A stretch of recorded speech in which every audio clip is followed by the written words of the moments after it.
I still remember the sound of the heart monitor in the hospital room, steady and cold, as if nothing in the world had just shattered moments before. My son was lying right beside me, so small my hand could cover his entire face, and I had just been through a C-section less than 3 hours ago, my body still trembling from the anesthesia and pain. My husband said he had to step out to take an urgent call. His voice was so calm that I didn't suspect a thing, at least not until I tried to get out of bed to find him, just to ask for a glass of water. The door to the room wasn't completely closed. And then I heard his voice, but it wasn't the voice he used with me. Low, soft, and almost tender. "I know, my love. Just a little more time. She still doesn't know anything. I'm just playing my part." I stood there, frozen. "My real family is waiting here. I'll be home soon." I don't know how long I stood there, only that, in that moment, something inside me broke completely. If I wasn't his family, then for all these years, what was I? And the man standing out there, who was he, really? My name is Elena Carter. I'm 33 years old. I live in Austin, Texas. And if you had met me a few weeks ago, you would have thought I was the kind of woman who had everything in her life figured out. I run an interior design studio specializing in commercial spaces, not the glamorous kind you see in magazines, but real projects, small cafes, startup offices, places where real people actually live and work every day. I love the feeling of stepping into an empty room and imagining what it could become, the idea that everything has a reason for being there, from the lighting and the colors to every single chair. You could say I'm a practical person, a bit tough, but I've always believed that if you build something solid enough, it won't fall apart easily. Maybe that's why I believed in my marriage. I met Daniel Brooks on a March evening at a rooftop bar overlooking the Colorado River. The Austin spring was just beginning, the breeze was light, music was playing from a corner, and people were talking as if there was no rush. I wasn't planning on staying long, just stopping by after a long day at work, still in the blazer and high heels that were making my feet ache. Daniel was the kind of person you couldn't help but notice. He wasn't the loudest person in the room, but he was the one everyone's eyes eventually landed on. Tall, with a straight posture and a deep, clear voice, he had a way of listening that made you feel important. He talked about very ordinary things at first. Our jobs, the city, the places we'd lived. He was a corporate lawyer specializing in mergers and acquisitions, the kind of job I never really understood, but the way he talked about it made it sound much more interesting. I remember laughing more than usual that night. And what made me trust him wasn't some grand romantic gesture, but the way he showed up in the days that followed. He didn't disappear. He called, he texted, he showed up at the right times.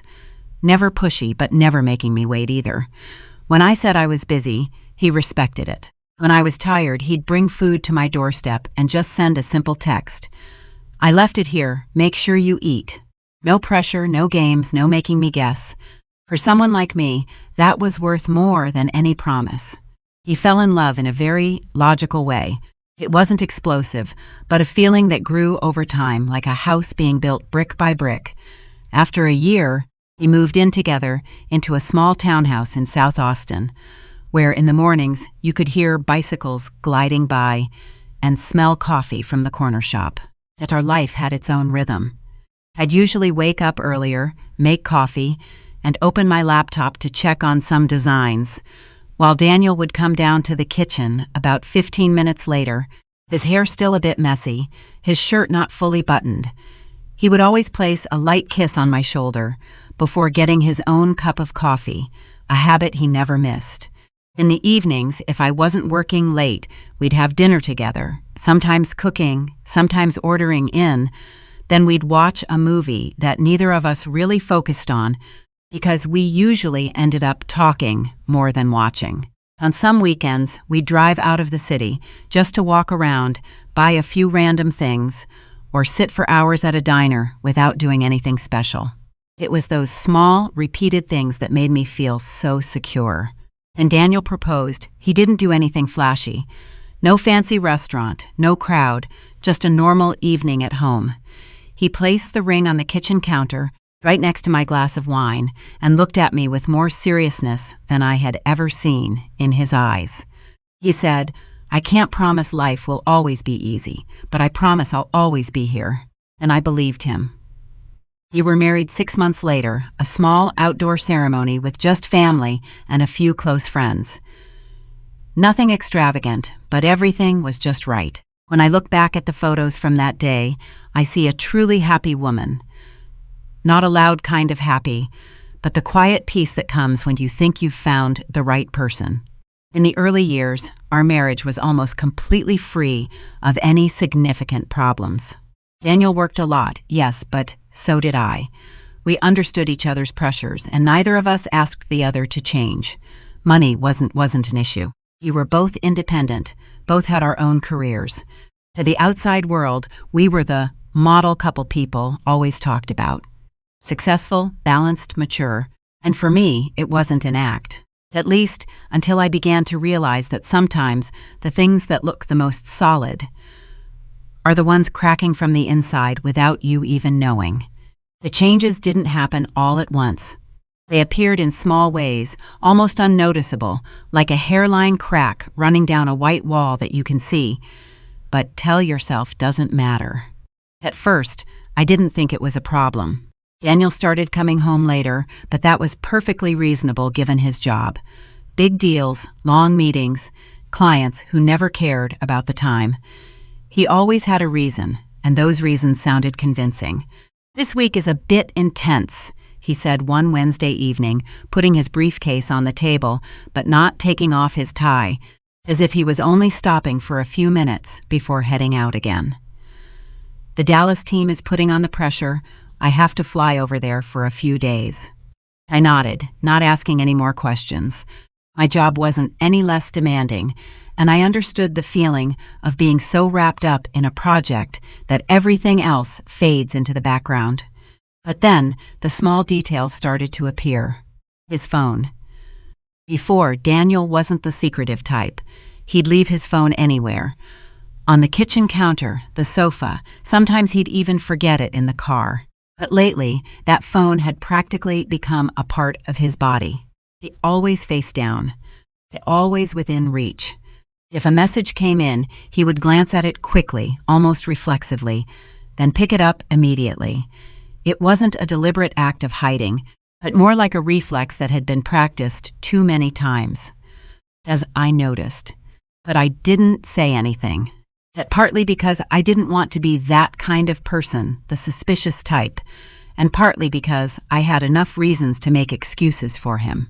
A corporate lawyer, sensitive information, major clients, everything made sense. It just didn't feel right. Daniel was also changing in ways that you wouldn't notice if you weren't paying attention. He was still caring, still asked about my work, still sat down for dinner with me when he could. But there was something in his eyes that wasn't the same. Before, when I spoke, he truly listened. Now there were times I had to call his name twice, 3 times, to pull him back into the conversation. His gaze would sometimes drift somewhere else, as if he were in another place, with another life that I didn't know about. "Just what were you saying tonight?" he'd ask, with a small laugh, as if it were just a normal moment of distraction. I would laugh too, pretending nothing was wrong. It was nothing important. And we would carry on as if nothing had happened. The business trips also became more frequent. Daniel used to travel about once or twice a month for just a few days each time. But then the frequency increased, and the trips got longer. Some weeks, he was barely home at all. "It's just this phase," he'd say as I stood at the door, watching him pull his suitcase to the car early one morning. "After this deal is done, things will settle down." I'd nod, telling myself that everything has its cycles. But the hardest thing for me to explain wasn't his absence, but the way he came back. Sometimes he'd come home genuinely exhausted, his clothes wrinkled, his voice hoarse from talking too much. But other times he'd return too normal, too neat, too calm. As if he hadn't just been on a stressful business trip, but on a perfectly arranged vacation. One evening, while he was in the shower, I went into the bedroom to get my laptop. His jacket was draped over a chair, and as I walked past, I caught a strange scent. It wasn't his cologne. A light scent, a little sweet, and it definitely wasn't mine. I stopped for a second. Just for a second. Then I kept walking as if nothing had happened. I could have asked him. I could have held up the jacket and said, "What is this smell?" But I didn't. Because once you ask that question, you can never go back to the way things were before. And at that moment, I wasn't ready to break everything. I chose to believe. Or more accurately, I chose to postpone my disbelief. The evenings grew quieter. Not the comfortable silence of two people simply being together, but the kind of silence where both of you have something left unsaid. We'd still sit next to each other on the sofa, still have the TV on, but the distance between us, even if it was only a few inches, felt wider than ever before. Once I looked over at him, about to say something, but then I just stopped. I didn't know what I was going to ask. And maybe I wasn't even sure I wanted to hear the answer. I started to wonder if I was just being overly sensitive, or if something was actually changing. But every time that thought surfaced, I'd find a way to push it back down. He can't work, as they had put pressure, timing. There were 100 logical reasons to explain everything. Except none of them could explain that feeling. The feeling that the man sitting with me every evening, the man I married, the one I trusted more than anyone, was slowly becoming a stranger. And the scariest part wasn't knowing for sure that something was wrong.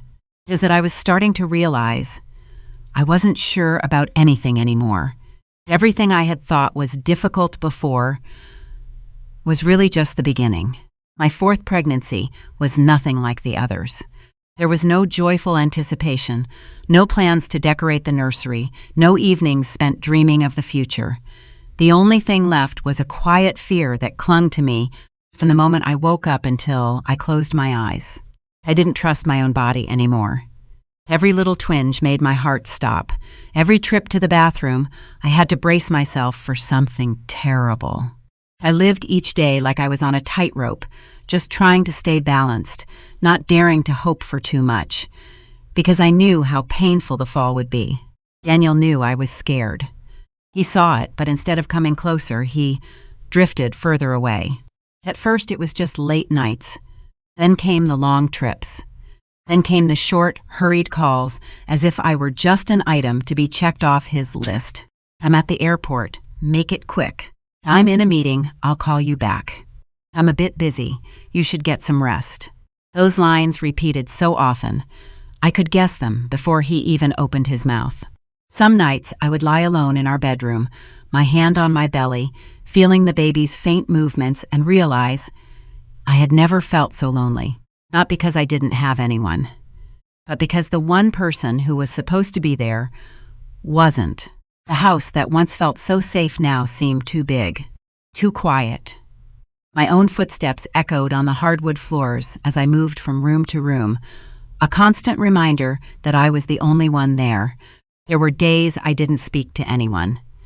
Not because I couldn't, but because I didn't know what to say.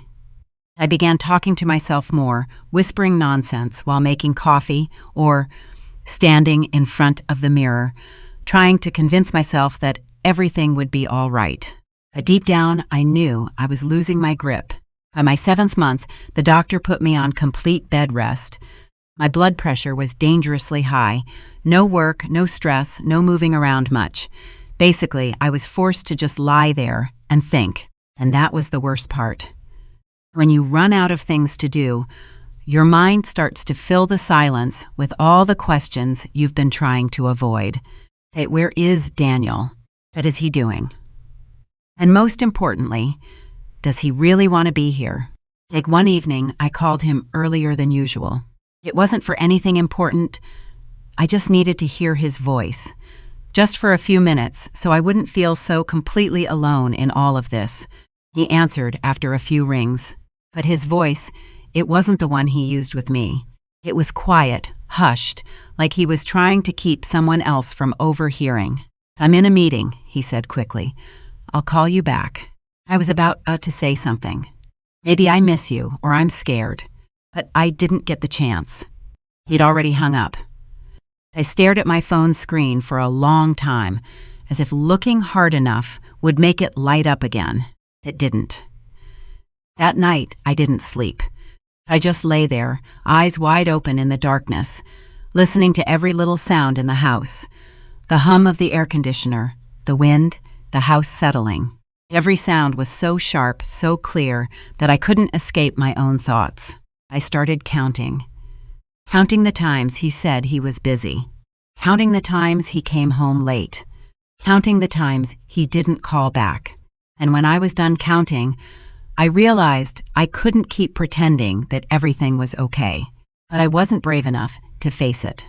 Because if I confronted it, if I asked, if I forced him to answer, I might lose everything.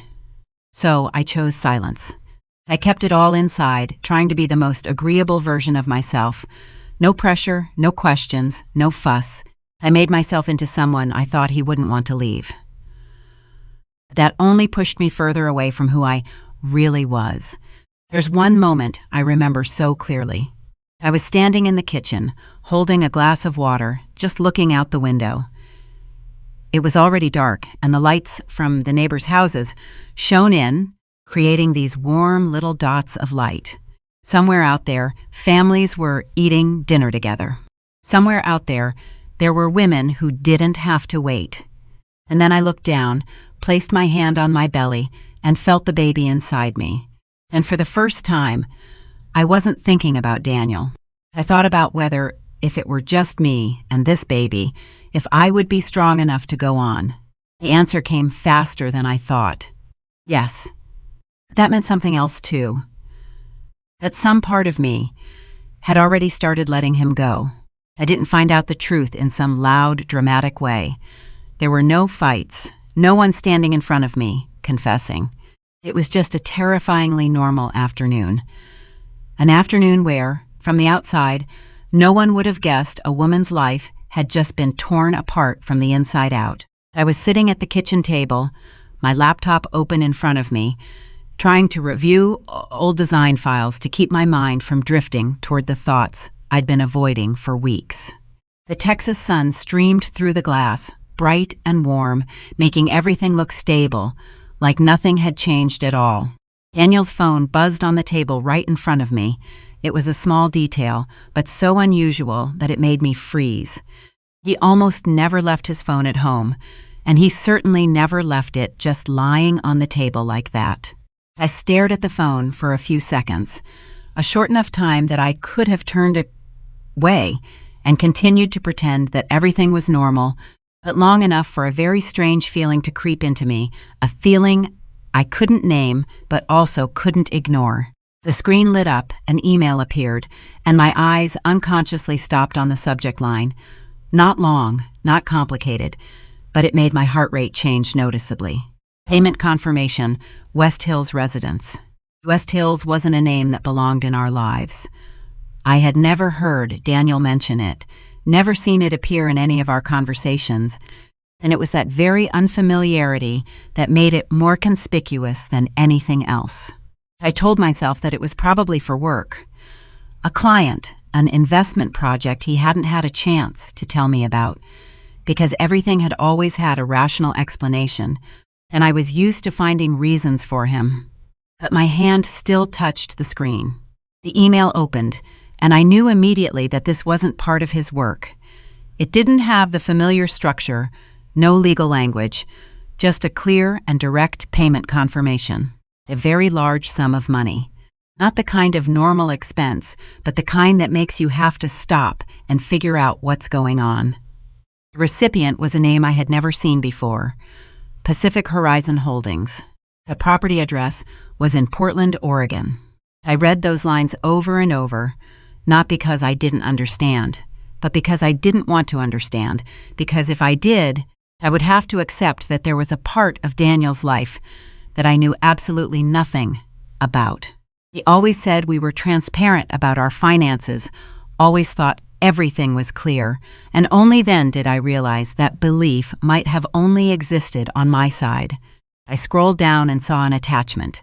I knew I shouldn't open it, but I also knew I'd gone too far to turn back, so I tapped on it. It was a real estate purchase agreement, full of detail, clear, with no room for misinterpretation, complete with signatures, dates, and everything arranged perfectly. Daniel's name appeared there several times, but not in the role I had ever imagined. Not as the husband who was building our assets with me, but as a separate individual with a financial system completely detached from mine. And then I saw the part that made everything inside me stop. The primary resident was another name, Megan Lewis. I had never heard this name before, not once during our entire marriage. But what made it impossible for me to keep breathing normally wasn't the name, but the note right below it, at primary residence for family use. Family. I sat still, completely silent, so much so that I could hear each beat of my heart, slow and heavy, as if my body was trying to keep me from collapsing right there on the spot. I tried to find an explanation, anything logical, a relative, a business deal, some kind of mistake. But the more I looked, the clearer things became in a way I couldn't distort into something else. There were recurring payments, utility bills, signs of a life happening somewhere else, a life that didn't include me. I scrolled down one more time and saw another email, this time not from a bank, but from a personal address. I opened it. Just a few short lines, but enough to shatter everything that was left. The kids keep asking when you are coming back. Oliver refused to sleep last night without you. You said Thursday. I didn't feel anything for the first few seconds. Not shock, not pain, just a cold void spreading through my chest, as if everything inside me had been taken away all at once. Kids. Not one child. Eskimo could more than one. I put the phone down and then picked it back up, rereading it, trying to find some detail that could salvage my understanding of things. But nothing changed. Everything was still clear, still there, undeniable. I looked around my kitchen, where I had chosen every detail, where every corner bore my mark, and for the first time, I realized that I might have built an entire life on a foundation I never truly understood. Daniel, my husband, the person I trusted more than anyone, the person I thought was building a family with me, had now become someone I couldn't recognize. I don't know who Megan is. I don't know who those children are. I don't know what that house in Portland really is. But I knew one thing that I could no longer turn away from. Daniel didn't just have one life, and perhaps I was never truly a part of it. I didn't cry right away, which might sound strange, but the truth is, when a shock is big enough, the body doesn't respond with tears, but with paralysis, as if all the signals in your brain are cut off at once, and you're left with just a formless void. I just sat there, in my familiar chair in the kitchen I once considered the center of my life, my hand resting on the table, my eyes on the phone but not really seeing anything, and I realized I was breathing very shallowly, each breath short and rushed, as if taking a slightly deeper one would make everything shatter, and I wouldn't be able to hold myself together anymore. My heart wasn't beating fast, but heavily, one beat at a time, like a steady knock inside my chest, making me keenly aware that I was still here, still alive, but that some part of me had already stopped. I placed my hand on my stomach, an almost unconscious reflex, feeling the presence of the baby inside, and for the first time since I became pregnant, I wasn't thinking about our future, but of a single question. How long have I not known this? That question didn't have an immediate answer, but it unlocked a chain of memories I had previously ignored. Small details, moments I had convinced myself were unimportant, now starting to piece themselves together in a terrifying way. Business trips that lasted longer than usual. Short, hurried phone calls. The phone always placed face down on the table. The strange scent on his jacket. His eyes wandering off when I spoke. All of those things, one by one, piece by piece, like scattered puzzle pieces I had deliberately refused to put together, were now automatically finding their right places. I closed my eyes, trying to push it all away, trying to hold on to a different version of the story. One where everything could still be explained in a way that didn't hurt me. Maybe this is a misunderstanding. Maybe it was company property. Maybe that email didn't mean what I think it means. Maybe. I clung to the word maybe like a thin thread over a deep chasm, knowing it could snap at any moment, but I still wouldn't let go. I picked up the phone again, rereading every line, slower, more carefully, as if by being meticulous enough, I could find some detail that would prove I had misunderstood. But nothing had changed. The words were still there, clear, with no room for a different interpretation. Kids. That thing, Oliver. Coming back. Those words weren't vague. They left me no room to hide. I felt my stomach clench. A wave of nausea rose from deep inside me, not from the pregnancy, but from the truth forcing me to face it. I stood up, took a few steps toward the sink, my hands gripping the stone countertop to stay balanced. And in that moment, I realized my legs were shaking. Not just trembling, but shaking so badly I had to fight to keep myself from collapsing. My body was reacting. Late, but very real. I turned on the faucet, letting the water run, just to have a sound fill the space, because the silence was too heavy now. It made my thoughts clearer than I could bear. I looked into the small mirror hanging above the sink. The woman looking back at me had empty eyes, a pale face, and something about her that I didn't recognize, as if she had just lost something incredibly important but hadn't yet grasped what it was. I whispered to myself, almost soundlessly, "It can't be. It can't be." But even as I said it, I didn't believe it, because my body knew before my mind would accept it. A deep instinctual feeling told me that everything had changed a long time ago. I just hadn't wanted to see it. I went back to the table and sat down. This time, when I looked at the phone, I was no longer searching for an explanation. I started to see things as they really were. Another woman. Another house. Other children. Another life. Parallel to the life I thought was the only one. I thought about all the times I sat alone in this house, waiting for Daniel to come home, telling myself he was working for our future. I thought about the times I called him and heard his voice drop, quickly ending the call. I think about all the times he said he had to leave, and I just nod, trusting, never asking any more questions. All those memories weren't just individual moments anymore. They became evidence. I don't know how long I sat there, only that when I finally stood up, I was no longer the same woman who had sat down. Not stronger. Not calmer. Just clearer. Denial had peeled away, layer by layer, like old paint flaking off a wall, revealing the thing underneath that I had tried to hide for so long. The truth was no longer a possibility. It was a reality. Daniel had another life. And I, the one who shared his bed, his home, and years of my life with him, was the last one to know. I placed a hand on my stomach again, this time not for comfort, but to remind myself that something was still real, that something still belonged to me.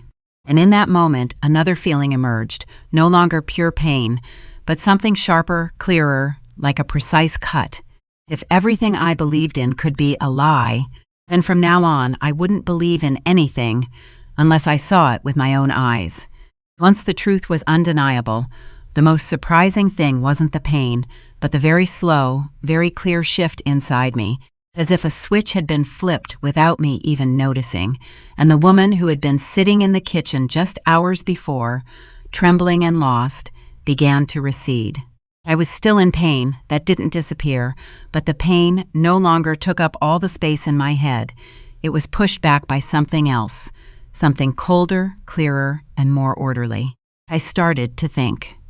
Not the panicked kind of thinking, but a structured thought process, like when I'm facing a complex blueprint and have to find its weakness. Daniel didn't just betray me. He built a system. A parallel life, organized, planned, with its own finances, its own addresses, its own people, and most importantly, its own time. That couldn't have happened in a day, not in a month, but over years. And if he could maintain all of that without me ever knowing, it meant he believed I would never find out. That if I did, I wouldn't be capable of doing anything about it. That thought didn't make me weaker. It woke me up. I looked at the phone on the table again, at the emails, the numbers, the unfamiliar names, and instead of feeling overwhelmed, I started to see them as data, information, clues. If I confronted him now, I would lose. I knew that with absolute clarity. Daniel's a lawyer. He knows how to control the narrative, how to twist the truth, how to make others doubt themselves. If I called him right now, if I asked him about Megan, about the children, about the house in Portland, he would have 100 ways to answer her without actually answering. He would say I misunderstood. He would say it was for work. He would say I was being sensitive because of the pregnancy. And if I lost control, if I cried, if I got angry, I would become the unreliable one. I would become exactly who he needed me to be. An emotional, unstable, easily manipulated woman. I couldn't give him that. Not now. I took a deep breath, and for the first time since everything started, I felt the air fill my lungs completely, not cut short by fear or panic. I needed time. Not to heal, but to understand. If he could build a second life without me knowing, then I could learn about it without him knowing. I started to think about what I had, not about money, not about assets, but about my capabilities. I know how to observe. I know how to analyze. I know how to look at a system and find its weak points. That's my job. And now my marriage was no longer a relationship. It was a structure. And I needed to understand it before I dismantled it. Didn't call Daniel that day. I didn't text. Didn't ask a single question. When he called back in the evening, his voice was the same as always. Calm, familiar, as if nothing had happened. He asked if I had eaten. He said he would be home late. He said he missed me. I listened. I answered. My voice was so steady that it surprised even me. I didn't ask about the email. I didn't mention Portland. Didn't mention anything that I had seen. I let him talk. Then I realized something I had never noticed before. He said a lot, but he never said anything specific. Every answer was generic, every detail was vague, as if he was used to keeping a distance between his words and the truth. And for the first time, I wasn't drawn in. I just took note of it all. After the call, I sat alone in the living room with the lights off, lit only by the light from the window, and I felt a very different kind of quiet. It was no longer the heavy silence of loneliness. It was the silence of someone who was planning. I placed a hand on my stomach, feeling the life inside me. And I knew that I was no longer just thinking for myself. I couldn't fall apart. I didn't have the right to. Not because I was strong, but because I had no other choice. I wasn't going to confront him. Not yet. I wasn't going to expose everything all at once. Not yet. I'll let him believe that everything is still the same. I'll let him continue to live in a reality I now control. And in the meantime, I will watch. I will gather. I will understand. Because in any game, the winner isn't the stronger one. It's the one who sees more clearly.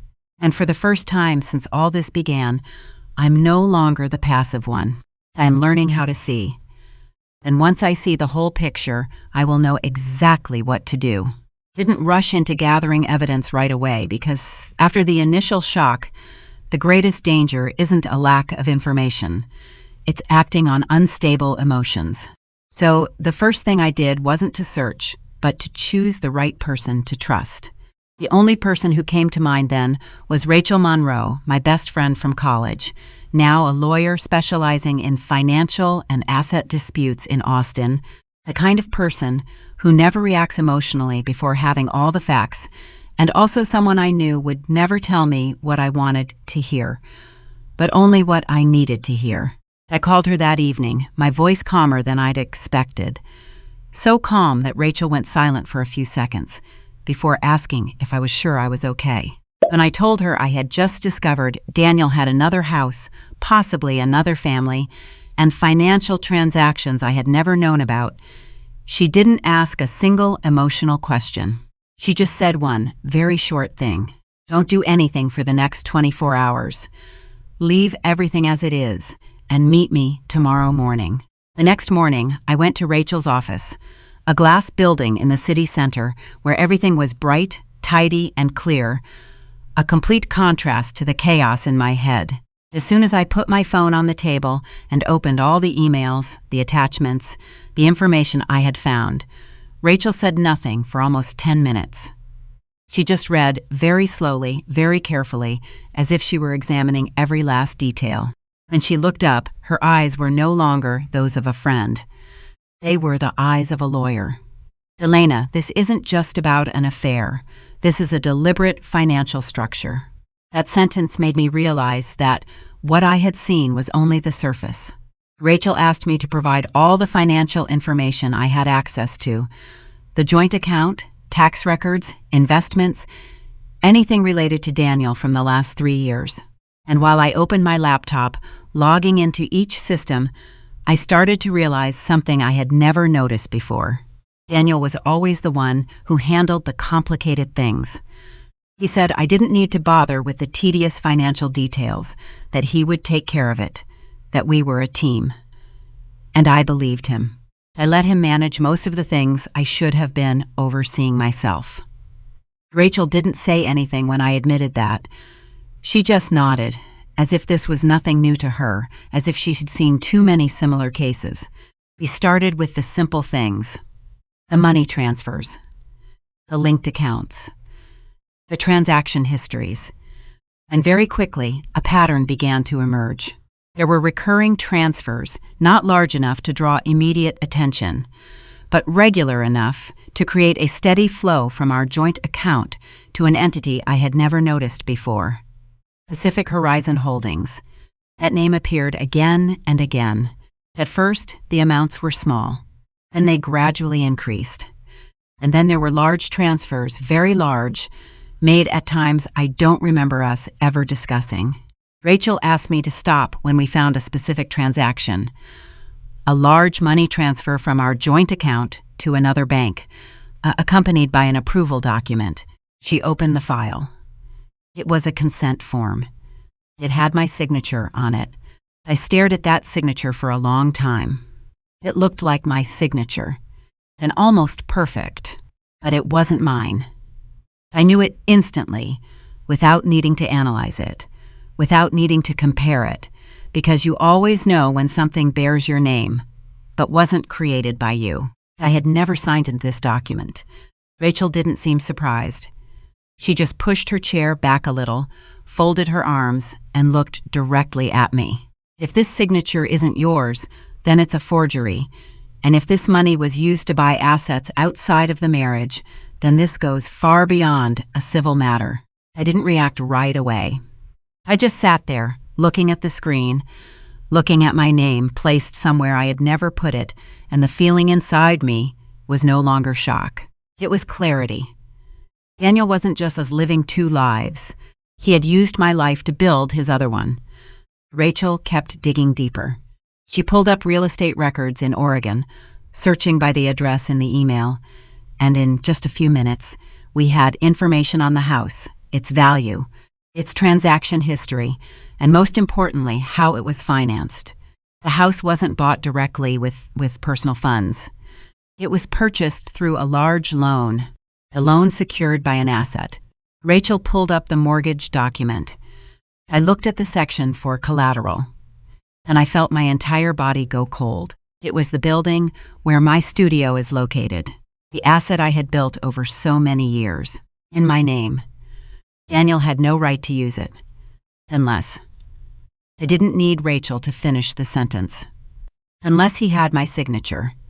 And if that signature was just like the one on the previous document, then he didn't just betray me. He stole from me. Not petty cash, but the very foundation of my life. I sat still, saying nothing, not moving, just feeling each layer of truth continue to reveal itself one by one, and each layer was deeper, colder, and more precise. Rachel finally spoke, her voice calm but firm. Elena, you need to understand something clearly. This isn't a man who made a mistake. This is a man who has been planning for years. And if you make one wrong move, he will use this very system against you. I nodded. Not because I agreed, but because I understood. What I was facing wasn't a broken marriage. It was a system built to keep me out, and if I wanted to break it, I would have to understand it first. Completely. Didn't leave Rachel's office right after we discovered all of that, because at that moment, the most important thing was no longer emotion or outrage, but understanding exactly where I stood in the entire picture Daniel had been quietly building for years. Rachel closed her laptop, leaned back in her chair, and looked at me for a long time, not with the eyes of a worried friend, but of someone assessing a complex legal situation where every wrong step could make the whole game collapse. Elena, if you confront him now, you will lose. Not because you're weak, but because you don't have enough leverage yet. I didn't argue, because I had understood that even before she said it, and it was that very understanding that made me frighteningly calm. Daniel thinks he controls everything. He believes I know nothing, or if I do know, it's just a small part. More importantly, he believes that if this comes to light, he can spin it in a way that benefits him. A good lawyer doesn't just win with the truth, but by how they present the truth. And Daniel is a very good lawyer. So I wasn't going to give him the chance to play on his familiar ground. I was going to create a different one. He started building the plan right then and there. Not an emotional plan, but a series of calculated moves, each with a clear objective. And most importantly, no single step could reveal our true intentions. Assets were the first weakness. Not because money is more important than everything else, but because money is the one thing that can't lie when you shine the right light on it. And Daniel had left a trail, many trails. He just thought they were complex enough for no one to follow. Rachel started contacting a forensic auditor, someone who could trace the transactions, the shell companies, the hidden accounts, and map out the entire flow of money Daniel had used to maintain his second life. Didn't participate directly in that process. Not because I didn't want to, but because I needed to maintain my role on the outside. I was still the Elena that Daniel knew. The pregnant wife, tired, dependent, and completely unaware of what was happening. That was the facade I needed to maintain. Didn't change the way I spoke. I didn't change my habits. Didn't ask any questions that might make him suspicious. And he called, I answered. And he said he was busy, I nodded. And he said he'd be home late, I said it was fine. Every sentence was controlled. Every reaction was calculated. I wasn't acting, I was just eliminating unnecessary reactions. The legal side was the second weakness. Daniel might be good, but he'd also made mistakes. And his biggest mistake was believing that no one would check up on the things he'd done. And forging signatures, using assets that weren't his, creating financial structures to hide the flow of money. Those things weren't just marital problems. They were serious legal issues. But we didn't file a lawsuit right away, didn't report it, didn't make anything public. Because once that happened, Daniel would go on the defensive, and then he'd do what he does best, destroy, delay, and control the damage. I didn't want him on the defensive. I wanted him to stay on the offensive, to keep making mistakes, to keep believing he was safe. Reputation was the third weakness. Daniel didn't just have money. He had status, connections, an image he'd spent years building, and that was something he would try to protect at all costs.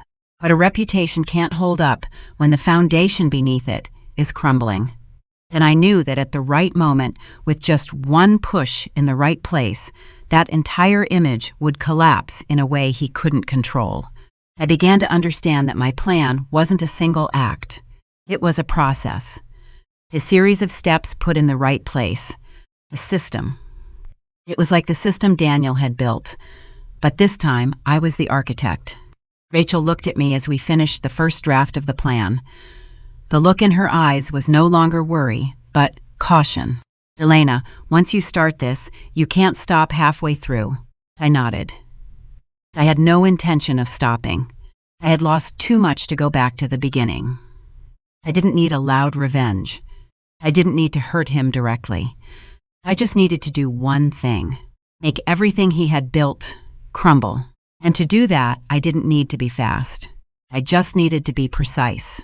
I left Rachel's office that afternoon, stepping out onto the street with a very different feeling than when I'd walked in. Not relief, not peace, but focus. Intense focus. I knew what I was going to do. I knew where I was going. But I also knew that the most important thing wasn't the plan. It was that Daniel could never know that I had one. And so, that night, when he called me, his voice still familiar, still calm, still so in control, I listened just like I always did. I laughed when it was required. I answered when it was required. Kept everything right in its place. And throughout the entire call, he had no idea that the woman he was talking to was no longer the person he thought she was. The confrontation didn't happen like a normal argument.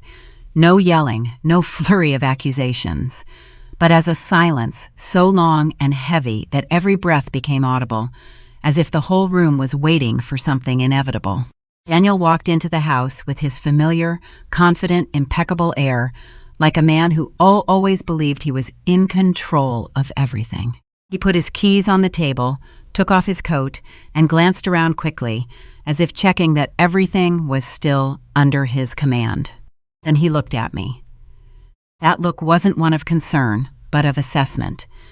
It was the habit of a person who always calculates the other's reaction, who always has an answer ready before the question is even asked. "You okay?" he asked, his voice soft, even completely controlled. I nodded, slowly, deliberately. Fine." We sat across from each other. The distance between us was the same, but the feeling was completely different. It was as if there was no longer a table between us but a line, and with just one word, everything would collapse. He started to speak. Still about work. Still about the pressure. Still the same familiar explanations that I used to believe, to nod along to use to reassure myself whenever something felt wrong. But this time, I said nothing. I didn't nod. I didn't react. I just looked at him, long enough for the silence to start making him uncomfortable. He paused, very slightly, but it was enough to reveal a crack in his control. "Is something wrong?" he asked again, his voice slower, more cautious. I looked straight at him, without flinching. "Do you want to tell the truth, or should I?" My words weren't loud or harsh, but they landed heavily, like something that could never be taken back. He smiled, that familiar reflex, the smile he always used to smooth things over, to stay in control. "I don't know what you're talking about." I didn't answer. I placed the phone on the table, turned the screen toward him, opened the first email, and just left it there. No explanation. No introduction. Just letting him look. His eyes scanned the screen, fast, very fast, like someone trying to read and control their expression at the same time. But then he stopped, and in that moment, I could see clearly that he understood. But he still wouldn't admit it.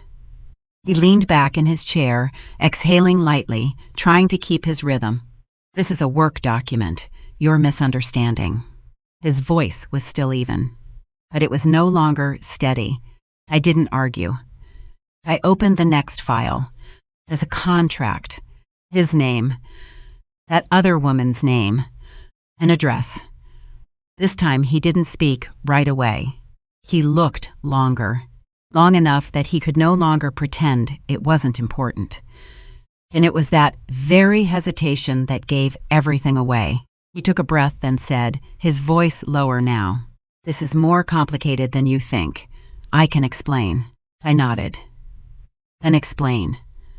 But before he could continue, I had opened the third email. Short lines of text. Unmistakable. No room for misunderstanding.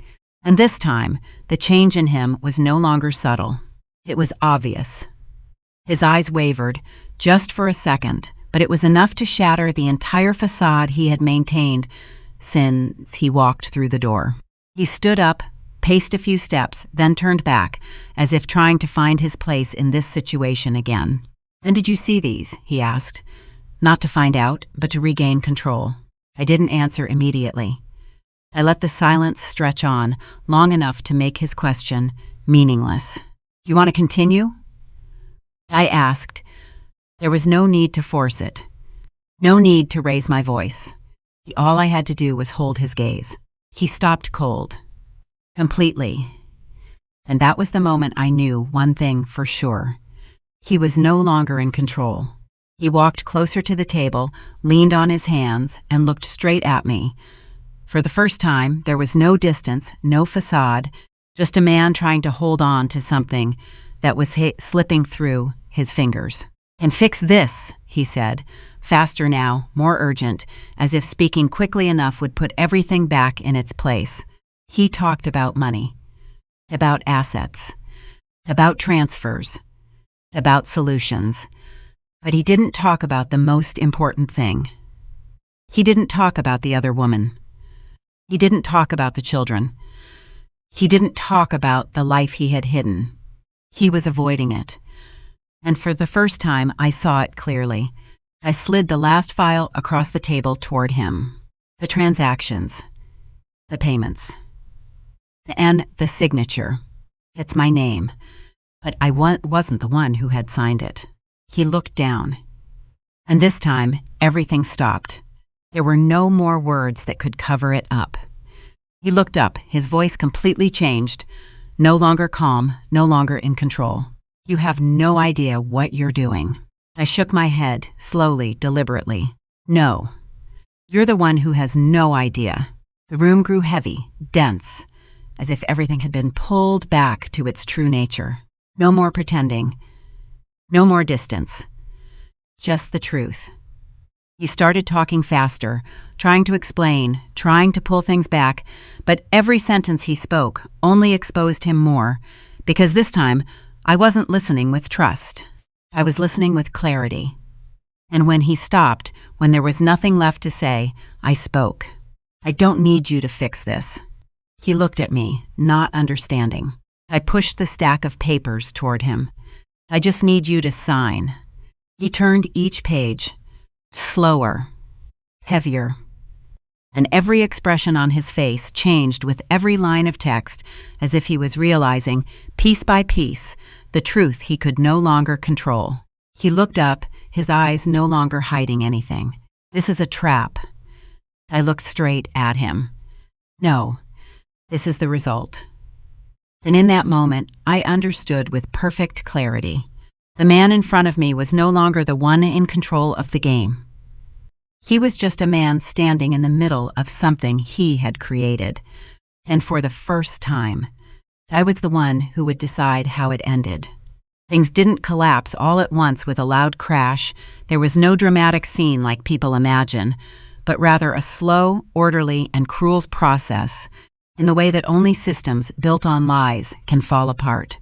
Daniel didn't sign it that night. He pushed the stack of papers towards me, stood up, trying to regain his composure, trying to hold on to some part of the image he was so used to, projecting for all those years, but I could see it clearly. That layer of control had cracked, and he knew it. He left without another word. No apology. No admission. No explanation. He just left, like the final reflex of someone who still believed he could come back and fix everything later. But I didn't wait. The next morning, things began to move. Rachel filed the papers.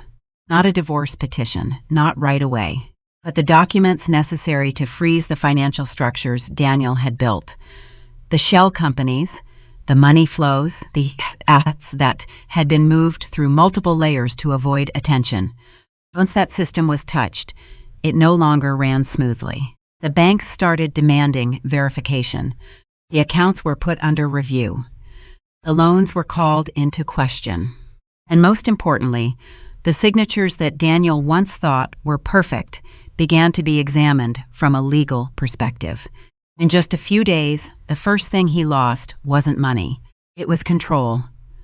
He called me. Many times. Didn't pick up. He texted. At first, he kept a calm tone, which then shifted to explaining, then to persuading, and finally to demanding. I didn't reply. Not because I wanted to punish him, but because for the first time, I no longer needed to react. Rachel handled the legal side. The financial experts handled the cash flow. Just had to hold my position. A few days later, Daniel showed up again. No longer in a perfect suit, no longer with that same confident air as before, but as a man who was beginning to understand that things were slipping from his grasp faster than he had anticipated. He spoke differently. No more beating around the bush. The shell was gone, he confessed. Not all of it, but enough. He talked about mistakes, about the pressure, about how things had gone too far. He said he would fix it. He said he would transfer the assets. He said he would end things in Portland. But this time, those words meant nothing. Not because I wasn't listening, but because I understood the way he speaks. He doesn't tell the truth. He says whatever it takes to keep himself in the game. And that game was over. The following weeks were a series of events that wouldn't have seemed dramatic from the outside. But if you were on the inside, you could see every single layer being peeled away. His law firm started to get pulled in, not because anyone wanted to make a scene, but because his financial transactions were directly linked to the very system they were responsible for overseeing. His senior partner can't get involved in things like forging signatures and the illegal use of assets without consequences. He was temporarily suspended. Then came an internal investigation. Then he lost his position. Not in one day, but step by step. His reputation didn't collapse immediately, but it cracked. And in the world he lived in, a small crack was enough for everything else to come crumbling down on its own. On the Portland side of things, the story didn't unfold the way he wanted, either. Didn't have to confront the other woman. I didn't have to go there. The truth just had to be put in the right place, with the right people, at the right time, and everything would sort itself out. She left. Not because I forced her to, but because she realized that the life she was living wasn't what she thought it was. And when that foundation disappeared, there was nothing left to hold on to. Daniel lost on both fronts, not in a single moment, but in a process that he couldn't stop. The money was frozen. The assets were put under review. Whatever was in my name was separated out. That he tried to hide was dragged into the light. And for the first time, he had no way to control the narrative. Legally, everything went according to process. Not fast, not slow, and precise. And by the time it was all over, Daniel didn't have much left to keep. Not because I took everything, but because most of what he had was never really legally his in the first place. As for me, I didn't feel victorious. There was no sense of satisfaction like you hear about in revenge stories. Just a different kind of silence. It was no longer heavy, no longer suffocating. Instead, it was a clean space, a place where it are stored over. I didn't look back.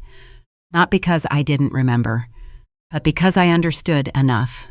Some things, once they've fallen, don't need to be rebuilt. You just need to walk away. And this time, I was the one who walked out first. My new life didn't begin with a major turning point. There was no clear moment marking that everything had ended and a new chapter had begun. Instead, it arrived slowly, almost silently, like morning light seeping through the curtains, not loud, but enough for you to realize the night is over. I continued to live in the old house for a while after that, not because I couldn't leave, but because I wanted to see it one last time, from a different perspective. Not as a place that held memories, but as a space I had once filled with my faith, and I now understood that its value wasn't in what had happened, but in the fact that I was strong enough to walk away from it. That my mornings changed. No longer waiting for someone to come down to the kitchen, no longer listening for familiar footsteps, no longer checking my phone every time it buzzed. It was simply waking up, taking a deep breath, and feeling the quiet in a different way, no longer heavy, no longer making me feel a sense of loss, but a manageable emptiness.